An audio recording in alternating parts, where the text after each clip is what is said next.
So once again, EA Sports has added another title to their very successful franchise in the FIFA series. I've been playing this thing all the way back since FIFA 95 on Super Nintendo, on PC, PS1, PS2, PS3, and now PS4, and also the Xbox. You're probably wondering why is it I waited a couple months before I did this review.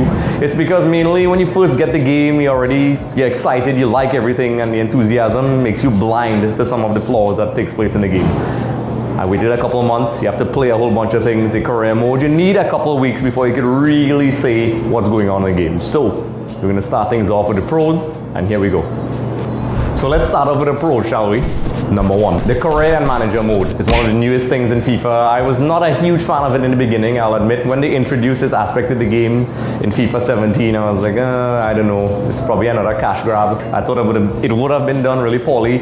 I was wrong. It was lots of fun. We continue the journey with Alex Hunter into the game where, this young player goes from youth levels, from the FA all the way up to club level, professional level. And I was impressed with the amount of detail in this game. A lot of the aspects of the football that us as football fans would probably never experience. We get the experiences in the game where you get to speak to agents, coaches, see the social aspect of it, that it's not all fun and games. Some of your teammates, you get signed to your dream club, they may not like you. I was very, very, very impressed, pleasantly surprised with the level of detail in this game.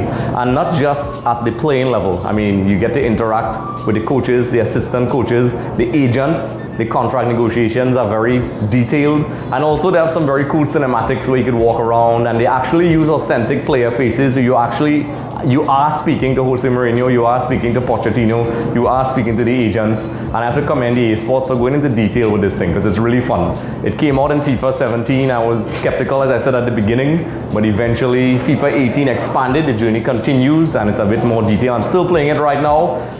There are still aspects that could be a little bit boring, after a while, but as a football fan, you will not be bored. If you love the game, you'll understand why it is you need to do it. And kudos to EA Sports for expanding on that. And also, not just the player mode, but the manager mode. This is a feature that was already in FIFA many years ago. But once again, I emphasize the word detail. They definitely went into great detail. And the negotiations aspect of it is what really caught my eye. I mean, no longer you just clicking yes, no, whatever. You are actually interacting with the coaches, with the players, with their agents. You're sitting around. You're actually making bids. They have varied responses. I was impressed with the amount of responses. Of course, it's preset. It's not a lot, but it's very, very interesting to see that you could negotiate with someone like Cristiano Ronaldo. He'll probably tell you no, but it's fun trying to get it done. So I was very impressed with that. That is the most exciting aspect about the transfers and the negotiating. That's very different from the old FIFA. Before, you would click yes, they would send an email and it was all text. Now you actually see the engagement. There are alternate responses. It's not a lot, but it's still enough to keep a football fan like myself entertained, and that is definitely a standout feature in this FIFA 18. The second thing I love, it's the gameplay improvements. Over the years, FIFA has gone through many changes with the physics of the game. It has never really been perfect. They had great moments, but due to the Frostbite engine that they implemented, the game looks prettier, but also the physics. I have to really point out that I noticed this with the crossing. The crossing is very different now. No longer it's generic. You run down, you press a button, it goes in. You could weigh them in, you could curl them, and you could have done this before, but it's with a lot more precision now. So when you make crosses and you get at the end of a cross and you whip in a low cross, a high cross, an in-swinging cross, an out-swinging, it's very satisfying to score. That's one area. Also the movement, the players feel more flexible. It feels more real. For those of you who actually play or sweat, as we call it in Trinidad, or in the States, you scrimmage or whatever and play with your boys, you'll appreciate certain things, like when you make diagonal runs, when you cut left and right, how you tackle. Now, for people who don't play, it may seem like an annoyance, but it feels very real to me. I felt the physics were a lot more realistic. The timing of the headers, the physicality of the players, and you could see they put some effort. Like, for example, I'll use Cristiano Ronaldo. The player runs exactly how Cristiano Ronaldo runs. Now, you've seen this in other FIFAs, but you can see now you can't take a player that's overall rating is 60 something and run around. You see players falling over, and I like that. A lot of people criticize it, but it feels real that players could actually trip over themselves, fall over. Sometimes, miss by a mile with shots. So from tackling, heading, shooting, running, even just simply making runs, to adjust your body, you see the physics. It's not perfect. So overall, the physics of the game is, to me, very exciting. One of the new aspects of the game that, the engine, the Frostbite engine that has been implemented in FIFA the last 2 years maybe, has definitely stood out for me, and that's one of the aspects I completely love and definitely one of the pros on my list. The next pro on my list is a new feature, the quick subs. I have to admit, this feature was a feature I didn't really care for at the beginning. In fact, I was downright critical of it. I thought it was very annoying. I thought it was too new. It felt awkward on the controllers. But I have to admit it has grown on me.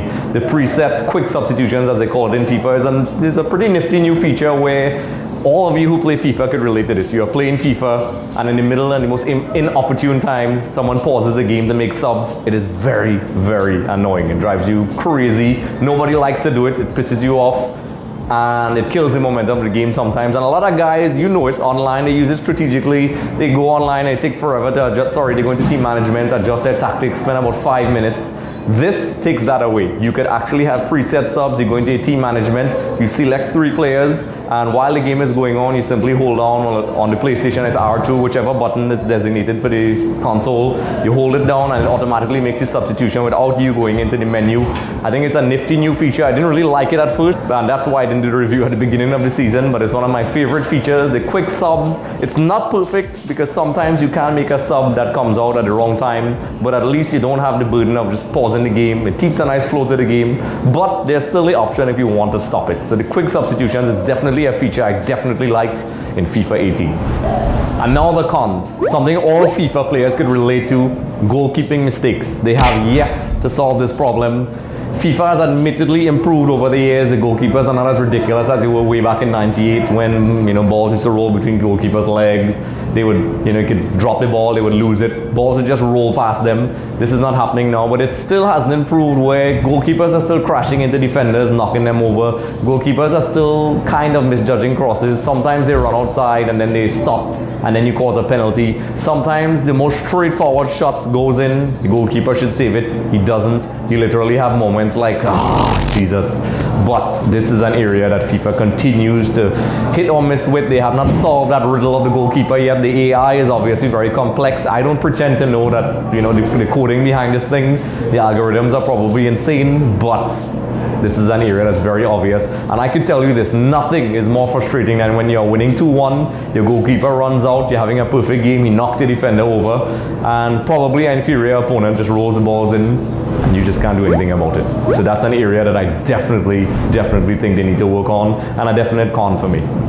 The other con is penalty kicks. Oh my goodness, this FIFA is ridiculous when it comes to penalty kicks. They implemented a new mechanic system in this FIFA and the last FIFA where they try to embody all the aspects, and I'll give them credit. FIFA has always been innovative. They always like to try new things, and in this case they try to embody all the aspects of a free kick. For any of you who ever kicked a ball ever in your life, they try to encompass the point of impact, the shot accuracy, the direction, and also they try to implement a physical aspect, fatigue. But it's a lot of components to do. Before you just aim, press the button. A couple times they had the bar where you have to put it in the middle, but now it requires 4 or 5 different components that you have to get right. And even the most tiny variation, and you hit the ball wide, you would miss the goal entirely, you would blast the ball over the net, or you'd probably just roll it past, and you would probably miss most of the time. It's a feature that hopefully I grow to like, maybe like the quick subs. I can't see it happening right now. It takes a lot of practice. It's very awkward.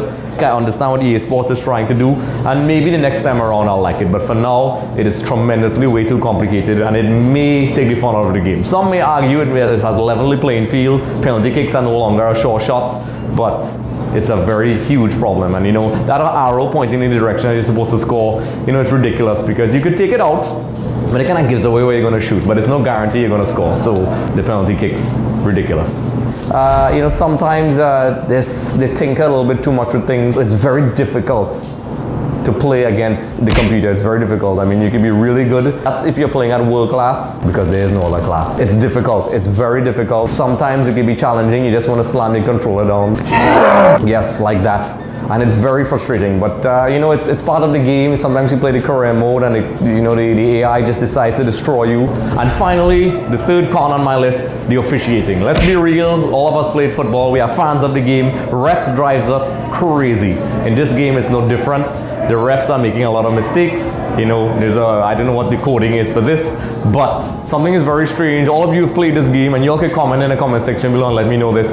When you're playing this game, sometimes the last defender completely studs up, knocks your player out. You think you're going to get a red card, he walks away. Not even a yellow, he just completely walks away, you get a free kick. Sometimes there are very clear fouls in the box, and it's just a free kick. Sometimes there's not anything. I remember a couple of my players I played a couple times injured, had to take them off, studs off, ball away from them, tackles completely out, and it's completely inconsistent because it seems as if the user gets a lot of red cards and the PC, the CPU or the computer, whatever you want to call them, you know, there's a bit of variation. Sure, they get their cards, but it's a bit ridiculous. It's a bit frustrating at times. You know, sometimes you tackle, your player gets a red card, you tackle them, you know, it's you know, a foregone conclusion you're going to get a red. But when they tackle you, nothing happens. It is frustrating. Some may argue that's how it is in real life, and I'm giving them the benefit of the doubt that maybe they are trying to make it so realistic that it's a human error to probably invoke that reaction. Maybe I'm reaching, I don't know. But maybe that's what they're trying to do. I think they're trying really hard to do that. I'm hoping, but it's a definite gripe for me. It drives me insane because I was playing a couple nights ago. I had a bunch of red cards. Maybe it's a reflection on my style of play, but the officiating is definitely something I need to work on the very glass half full point of view. I'm hoping they're trying to make it a little bit more realistic, but it's definitely an area that's still really poor and very inconsistent. So, on my overall ranking of the game, I love it. I personally would play it as much as I can. For the PS4, I played it for the Xbox, very similar, and I would give it 4 out of 5 stars in my rating. I think it's worth getting if you haven't gotten it yet. All you ladies out there, for your boyfriends who like video games, FIFA in particular, I would recommend it. It's a safe bet. So there you have it, folks. That's my review of FIFA 18. It's definitely my favorite out of all the FIFAs. It's not perfect. To check out a more expansive, descriptive review, click on the link below. It takes you to our wonderful new site, www.extvmedia.com, where you could go into more detail. I had a bit more descriptions into the blog points. So check it out. This is Andres Soklal of EXTV, signing out.